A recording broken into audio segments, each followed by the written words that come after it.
이제 정신이 왔다 갔다 하실 때 잠깐 정신이 돌아오셨을 때 물어봤거든요.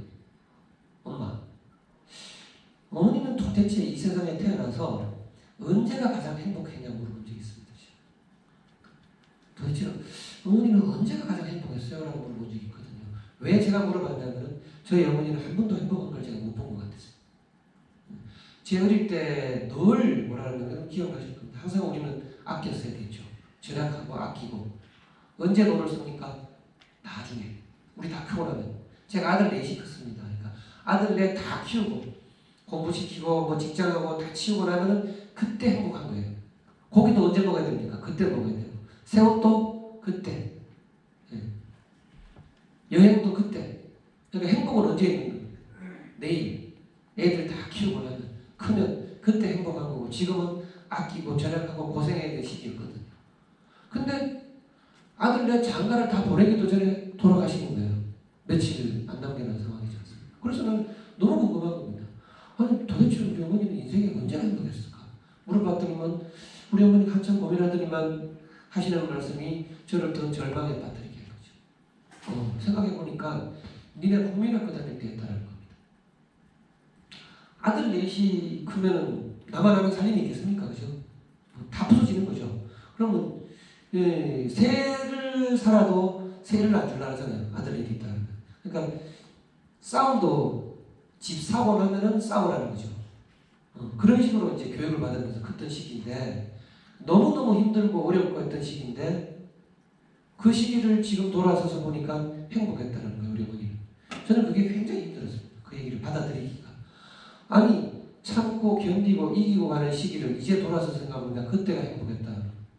내일 행복할 거야. 미래 행복할 거야 그랬는데 그 미래가 오기도 전에 어제 행복했다 그래버리니까 인생 돌아가실 때까지 결과적으로는 제 생각에 맞는 거죠. 행복한 적이 없는 거예요. 돌아서서 생각하니까 행복했는데 그 시절에 행복한 줄 모르고 내일을 위해서 아끼고 절약하고만 살았지 않습니까? 그래서 제가 뭐라고 결심했냐면 나는 우리 어머니처럼 살지 말아야지. 어떻게 살아야 되겠다? 오늘 나는 즐겁게 살아야 되겠다. 오늘 내 인생을 내가 뭔가 의미 있게 살아야 되겠다.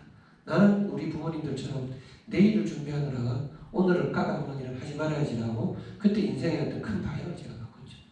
그래서 어떻게 되냐면은 이제 귀농을 해야 되겠다. 왜? 시골에 가야 되겠다 생각한 겁니다. 삶을 바꿔야 되겠다는 생각이 들었는데 시골에 가야 되겠다고 왜 이게 결론이 났느냐면은 제가 그 당시에 제가 갖고 있던 제가 30대 후반이죠. 그 당시에 내가 갖고 있던 것들 중에 남들보다 조금 나은 게 없나.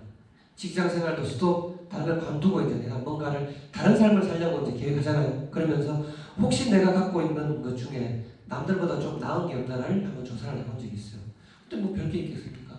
나이 38에 뭐 대학 뭐 대부분 다 대학 나왔을 거고, 그죠? 일반 직장 다니고 있죠.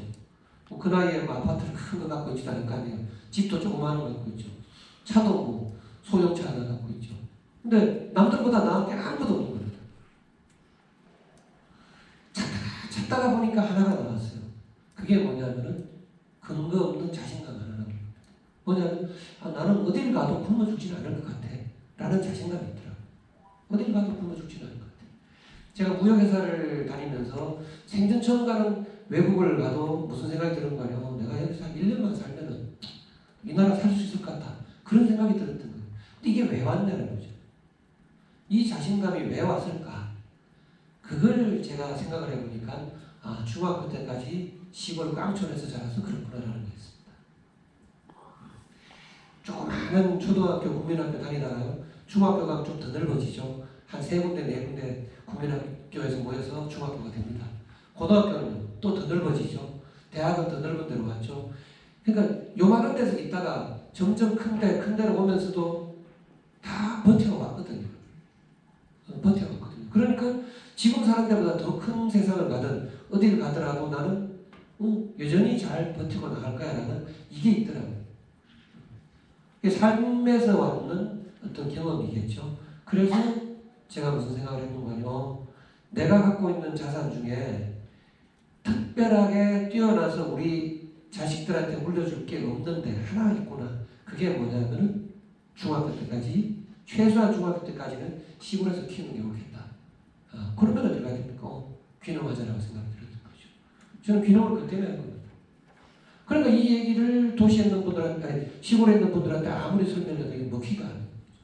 그러니까 아토피로밖에 받아들일 수가 없다는 얘기죠. 자, 이럴 때 이제 묻는 게 다 있습니다. 너 어떻게 먹고 살려라는 거죠. 어떻게 먹고 살 거야?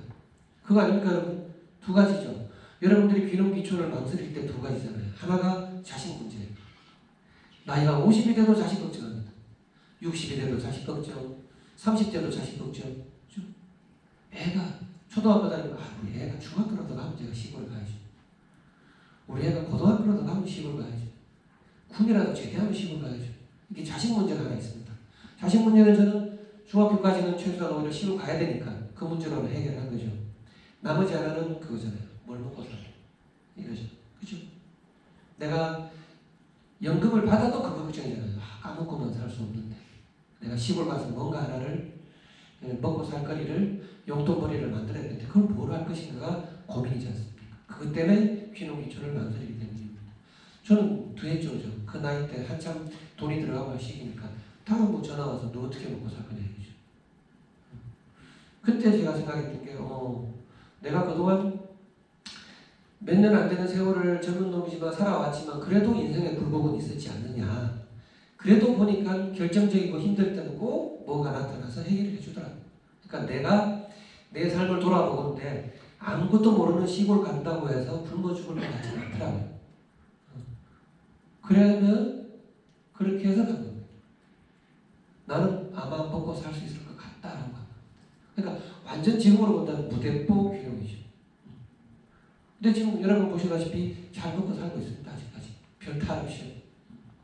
그래서 제가 이 얘기 먼저 말씀드린 게 첫 번째 얘기랑도 같이 연관되는 얘기입니다. 그렇죠? 귀농 귀촌하실 때 여러분들도 여러 가지 이유도 있었고 또 망설임도 있겠지만 제가 볼 때는 답은 현장에 가서 부딪혀 보니까 나오는 겁니다. 괜찮습니다. 그러니까 애가 이럴 때 제가 귀농을 했었습니다. 요만한 애들이 오기로 했죠. 자, 처음 한다고 했을 때 여러분들도 가장 큰 이제 해야 되겠다 결정한다는 것들은 고민거리가 딱이잖아요. 어디서 살 것이냐.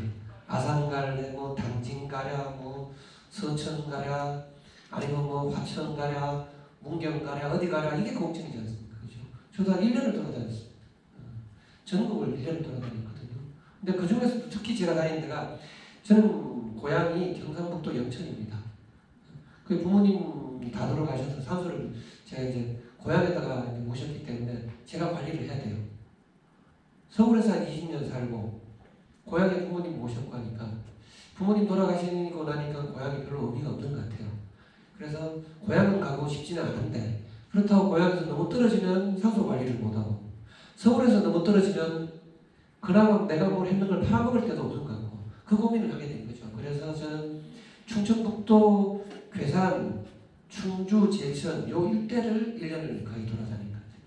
주말마다 다녔습니다. 매주 토요일 날 차 끌고 오전 근무 마치면 마누라하고 애 태워갖고 주말마다 다닙니다.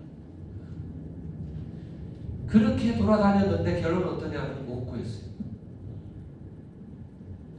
조건을 보십시오. 자, 여러분이 지역을 정하고 땅을 정할 때 몇 가지 조건이 있는가? 제가 그때 보니까 15가지 정도 돼요. 향은 어느 향이 좋습니까? 남향이 좋죠. 뒤에 뭐가 있어야 됩니까? 산. 앞에는요. 물이 보여야 되죠. 배산이 들어야 되죠. 그리고 길은 나 있어야 되죠. 전기는 들어와야 되죠. 그런 땅을 보였는데 어쨌거나 수도를 끌어들이든 땅에 물을 파든 물은 나와야 되죠. 저는 어리니까 애가 어리니까 학교 있어야 되죠. 마누라가 젊으니까 한 30분 거리내 그래도 대형 마트 하나 있어야 될 거 아니에요. 마트 있어야 되죠. 땅값은 싸야 되죠. 동네 인심은 좋아야 되죠. 벌써 10가지나. 돼지우리나 이런 건 없어야 되죠. 뭐 이러니까 15가지는 휙 가는 거예요. 그렇게 해서 땅을 보러 다니는데 꼭 하나가 걸려요. 15가지 중에 한 7, 8가지만 만족하면 땅을 살 수 있을 거라 그렇게 생각하고 들어갔어요. 아마 여러분들도 다 그랬을 거예요. 근데 결론은 어떠냐면은 14가지를 만족해도 하나 때문에 땅을 못 구하더라고. 다 마음에 드는데 땅값이 비싸요. 다 마음에 드는데 돼지우리가 필요했어요. 다 마음에 드는데 북향이야. 다 마음에 드는데 동네 인심이 더러워. 뭐 다 이거예요. 하나. 그래서 결국 계속 못 찾았던 거예요. 못 찾다가 저 이제 그해 2004년도 겨울이 점점 다가오니까 이제 제가 좀 답답해진 겁니다. 이 결심이 생겼을 때 올해 그렇게 돌아다녔는데도 못 구했단 말이에요. 그러니까 과연 내년에는 할 수 있을까라는 생각이 드는 겁니다. 그래서 안 되겠다. 뭔가 수를 써야 되겠다 하고 있는데 제 장모님이 여기 한번 가보라는 거죠. 하천. 아니 왜요? 그러니까 그게도 강원도고 아는 사람이 있으니까 소개시켜준대. 이런 거예요. 이제 뜯어 말리는 이제 포기하고 장모님이. 그래서 고민을 하다가 화천은 어떻게 가나 그 먼 데를. 그럼 군부대 뭐 추운 거 38선 유전선 이거밖에 생각이 안 나니까 어떻게 하나 하다가 이제 방법이 없잖아요. 한번 가보자. 가보자. 가기 전날 저녁에 고민을 하다 보니까 이 15가지 조건을 가지고 가고는 또 땅을 못 구하겠어요. 그럴 거 아니에요. 그죠? 1년을 다녔는데도 못 구했는데. 그래서 다 없애버리고 그냥 조건을 새로 만들어 볼까라고 한 거죠. 그래서 몇 가지 골라낸 게 그겁니다. 첫 번째가 제가 제시한 게 뭔가니 면 소재지만 아니면 가자. 면 소재지만. 그럼 우리 집사람이 왜 묻더라고요. 그래서 제가 어릴 때 면 소재지에서 살았습니다. 그러니까 시골 작은 마을이면 작은 마을도 파가 다 있습니다. 한 10가구 되는데도 파가 한 3파, 4파 돼요. 쪽파, 대파, 양파 다 있어갖고 자기들끼리 뒤지고 보고 합니다. 근데 재밌는 거는 바깥으로 나오면요. 그 동네 사람들이 또 뚫지. 한편이 돼요. 제 초등학교 친구들, 중학교 친구들이 작은 동네에 있는 놈들은 지금도 만납니다. 지금도 자기들끼리 만나서 해외여행도 가고 전국을 다니면서 만나요. 근데 읍내 정도가 되면 어떻게 되냐면 아파트 단지 사는 거 비슷해요. 얼굴은 다 알아요. 저 사람 누군데? 아는데 가족 관계가 어떤지 뭐 하든지 그건 전혀 모릅니다. 아파트 살면 그렇잖아요. 그죠? 읍내 정도 되면 그래요. 그러니까 뭐 도시 사람, 읍내 사람 비슷합니다. 신경 안 쓰고. 면 소재지 정도 되면 어떻게 되냐면 알기는 다 알아요. 할아버지가 누군지 뭔지 싹 다 압니다. 근데 여기는 이렇게 모이고 하는 게 전혀 없어요. 진짜로 지지고 보고 합니다. 어릴 때 저는 그 주변 사람들의 좋은 얘기하는 걸 한 번도 못 들었어요. 지금 뭐 얘기하기를 뭐 시골 인심이 어떻고 뭐 다 제가 볼 때는 저런 이주의 얘기는 딴소리고 그 시절에 40년 전 뭐 50년 전에도 우리 동네 가면 맨날 지지고 먹고 싸웠어요. 누구 집 아들은 뭐 했는데 뭐 누구 새끼들은 왜 이러냐부터 시작해갖고 온갖 이제 그런 얘기들이 있어요. 그래서 저는 어릴 때 그게 너무너무 싫었어요. 그래서 작은 마을에 가서 살아야지. 그래서 면 소재지가 아니었으면 좋겠다. 요거 하나 세운 겁니다. 그리고 두 번째 뭐냐면은 애가 어리니까 학교가 있었으면 좋겠다. 요 두 가지가 조건이었습니다. 15가지를 다 버리고 딱 2가지만 하고 이제 가보자고 가본 거지. 갔더니만 이게 내목 반듯한 땅이에요. 처음 소개받은 게. 그리고 뭐 경치는 바다보니 좋고 생각보다 멀지가 않아갖고 뭐 어떡할까 하는 중에 물어봤죠. 아저씨 몇 가구나 돼요? 물어봤거든요. 그러니까 한 13가구 될란가 그러는 거예요. 지금 한 30가구 넘습니다. 13가구가 될란가 그러니까 이제 됐죠. 첫 번째 조건을 만족했지 않습니까? 13가구 정도 되니까 작은 마을. 두 번째 학교는 얼마나 멀어요? 저기 멀리 마을에 저기 학교 있잖아요. 보이잖아요. 걸어서 10분이면 갈걸. 2가지 다 맞춰야죠. 그러니까 10몇 가지를 다 포기하고 고향 근처 가는 거 중간에 가는 거 다 포기하고 면 소재지 아니다. 학교가 있다. 이걸로 그냥 이 동네에 눌러 살기로 그냥 그날 결정을 내린 겁니다. 바로 결정을 내려갖고 이 땅을 계약을 하고 빈집을 구한다는 거죠. 그래서 빈집도 하나 구하고 혼자 집수리를 하고 다니는 겁니다. 그렇게 집수리를 제가 혼자 먼저 10월 달에 와서 집수리를 하고 11월 달에 모든 식구를 끌고 딱 이사를 했습니다. 이사를 하고 보니까 황당한 거예요. 하고 며칠을 살다 보니까 우리 동네에 150가구라는 거예요. 가구수가. 아니 13가구인데 아니 150가구라는 거예요. 그리고 면 소재지라는 겁니다. 초등학교만 있는 게 아니라 중학교, 고등학교까지 다 있다는 거예요. 얼마나 황당합니까? 내가 바보도 아니고 왜 이렇지? 근데 이유가 뭐냐니 시골은 법적인 그 행정 뒤 단위 말고 작은 일종의 일본식으로 말하면 부락 같은 게 있잖아요. 이게 제가 사는 동네 유촌이라는 동네인데 여기에 그런 본 동네 말고 구석구석에 있는 조그만 그 부락이 4개나 돼 있는 거예요. 우리 저희 동네가 1, 2, 1, 2 리만 2개에다가 150가구 되는데 각 리마다 작은 부락들이 2개가 있는데 저는 그 중에 한 부락을 온 거죠. 재밌는 거는 동네 분들은 여기 서림이라는 데 사는 사람들 보고 저거 서림이 것들 이렇게 얘기하지. 우리 유촌리 사람들이라고 얘기 안 해요. 이 사람들은요. 저 유촌 것들. 자기가 행정 주소 적을 때 유촌리 몇 번이라고 적으면서도 자기들 이 가운데 사는 사람들 보고 저 유촌 것들. 우리는 같은 동네 아니라 치는 거지. 1년에 2번 상천제를 모십니다. 저희 동네가. 근데 상천제 지낼 때도 따로 지내요. 정월대보면 윷놀이도 따로 합니다. 같은 비인데. 그러니까 제가 여기 뛰게는 여기 동네 이사를 오는 거니까 동네 분들 보고 가구수가 몇 가구입니까 모르니까 자기들 거만 얘기하는 거예요. 13가구. 이 전체 동네는 얘기도 안 하는 거죠. 이사를 와보니까 다 한 동네입니다. 자 보십시오. 15가지 조건을 갖고 왔는데 하나도 그거 다 포기했죠. 다 포기하고 2가지만 만족하면 내가 살아야지라고 들어왔는데 2가지도 만족 못해요.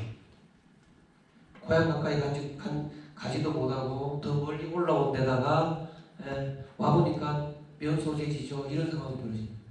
그래서 뭐냐면 제가 볼 때는 땅은 인연이 있는 것 같아요.